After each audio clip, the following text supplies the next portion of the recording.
승마지도사 자격 기출문제 함께 풀기 2023년 마학 4부 시작하겠습니다.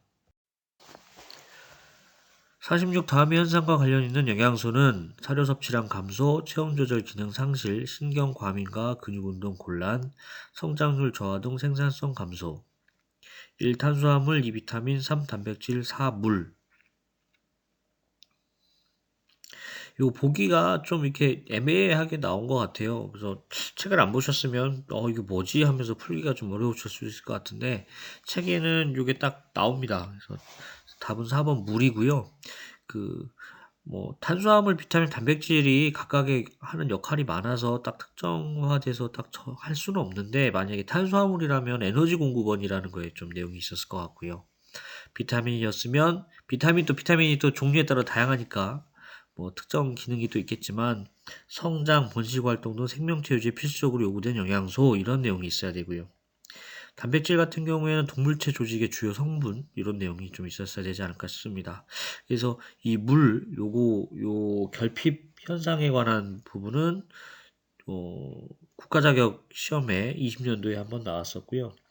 그리고 그 물에 대한 주요 기능에서 결핍 말고 주요 기능에 대한 거는 2018년도 승지사 시험에 한번 나왔었습니다. 그 정도 참고하시면 좋을 것 같습니다.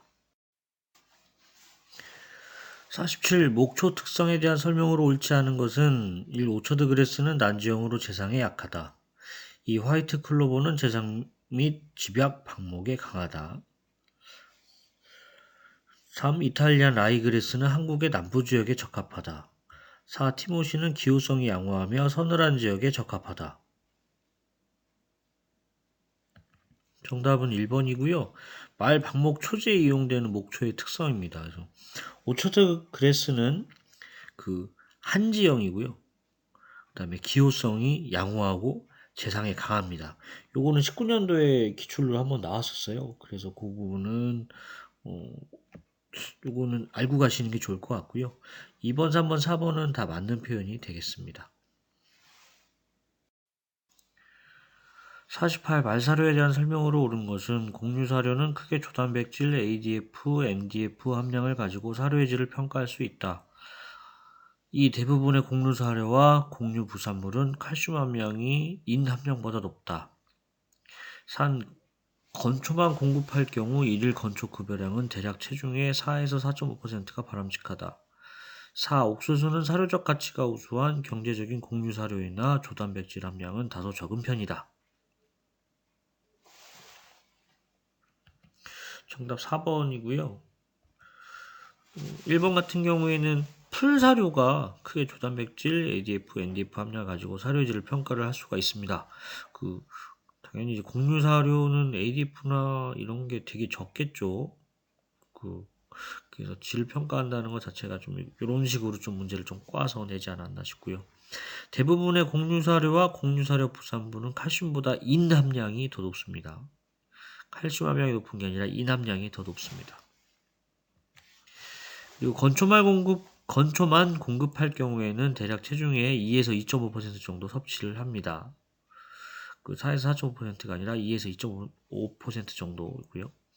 4번이 정답인데 책에는 이런 문장이 있습니다. 옥수수는 조 단백질과 라이신 함량은 낮으나 귀리나 보리보다 가소화 에너지가 높다. 그래서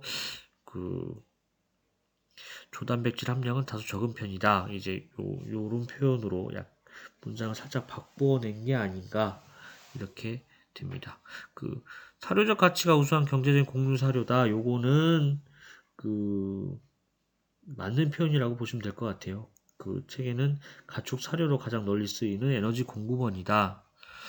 이런 표현이 있으니까 요거는 맞는다고 보셔도 될 것 같습니다. 49. 마사 환경 관리에 대한 설명으로 옳지 않은 것은 1. 비가 오면 신속하게 배수가 되도록 마사 주변에 충분한 배수 시설을 해야 한다. 2. 마른 튼튼한 뼈와 강력한 근육이 필요하므로 비타민 C 합성을 위해 마방은 채광이 잘 되어야 한다. 3. 말에게 쾌적한 습도는 60% 전후이며 습도가 낮으면 마방 깔집에서 먼지가 발생하여 호흡기 질환의 원인이 되므로 너무 건조한 경우 물을 뿌려주어야 한다. 4. 깔집에서 발생하는 암모니아 가스, 이산화탄소 및 황화수소 등은 말의 건강에 해로우므로 충분한 환기와 규칙적인 깔집 교체가 필요하다. 정답은 2번이고요.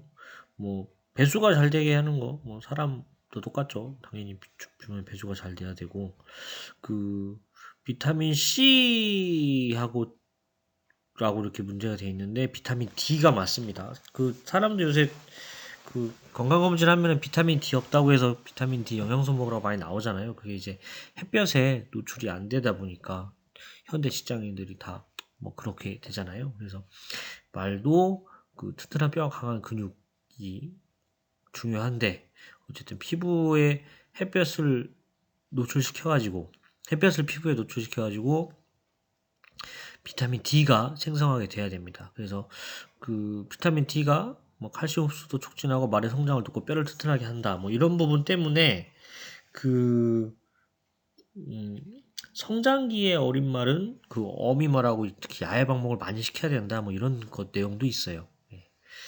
그리고 3번 같은 경우에도 습도는 60% 전후고 어쨌든 습도가 낮으면 먼지가 많아서 뭐 물을 뿌려줘야 된다. 맞는 표현이고요.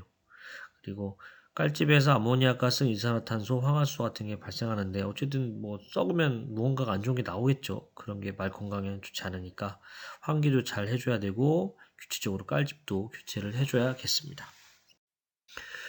50. 방목질 펜스의 종류와 특성에 관한 설명으로 옳지 않은 것은 1. PVC 펜스 단단하고 안전하며 보편적으로 많이 사용하며 설치비가 저렴하다.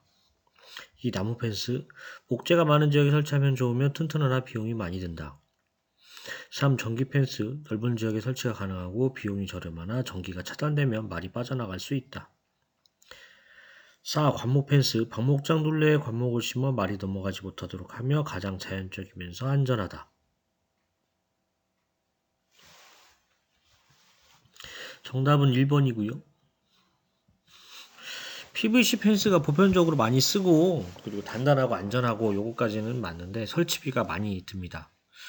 그리고 대신에 좀 유지 관리가 좀 용이하다 이제 그런 게 있고요. 그 다음에 나무 펜스나 전기 펜스는 보기에 나온 설명이 맞는 표현이 옳은 표현입니다.